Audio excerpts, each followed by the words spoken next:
жатышын көрүп туруп. Мындан туура 10 күн мурун күйөөсү тарабынан бычакталган эненин абалы турукташып, күндөн күнгө жакшырууда.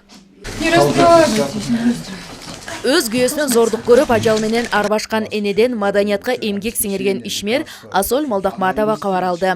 Ал келиндин ден соолугун сурап, ага жана үйүндө күтүп жаткан балдарына материалдык колдоо көрсөттү. Тагыраагы акчалай жана кышка карата жылуу кийим-кечектерди өзү менен кошо ала келип тапшырды. Переоденемся? Адилия Сатзалова Асол Молдокматованын келишен кубаныч менен кабыл алып, мындай камкордук көрсөтүлүп жатканына терең ыраазы.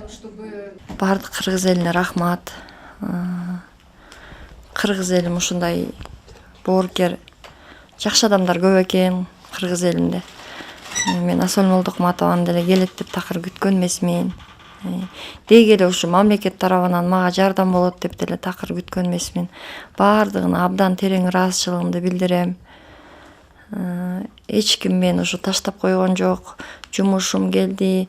Ушу мамлекеттик администрация, мэрия, облону, иши бардык мамлекеттик кызматкердин баары келип ал акыбалымды сурашты.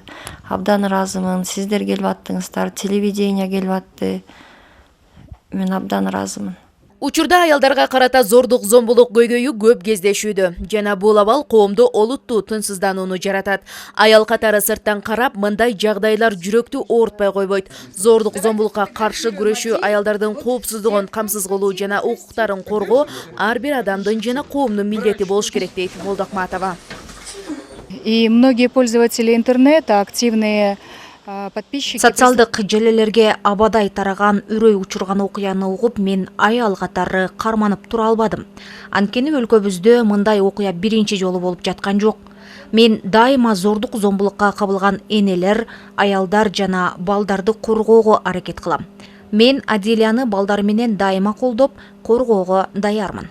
Жилье в первую очередь. Второе, конечно, очень... Только по телевизору, а теперь можно встретиться вживую. Да? И даже потрогать. Ошондой эле бул күнү Асол Молдокматова Нарын шаарындагы Сатыбалды Нааматов атындагы Нарын мамлекеттик университетинде жана Валерий Чкалов атындагы мектеп гимназиясында лекция окуп, жаштар менен жашоодогу ийгилик сырлары менен бөлүштү. Ал өзүнүн тажрыйбасынан алынган кеңештерди берип, билимдин жана өзүн өзү өнүктүрүүнүн маанилүүлүгүн баса белгиледи. Жаркынай Култашыр кызы, Нурсултан Болотбеков, Нарын жаңылыктары.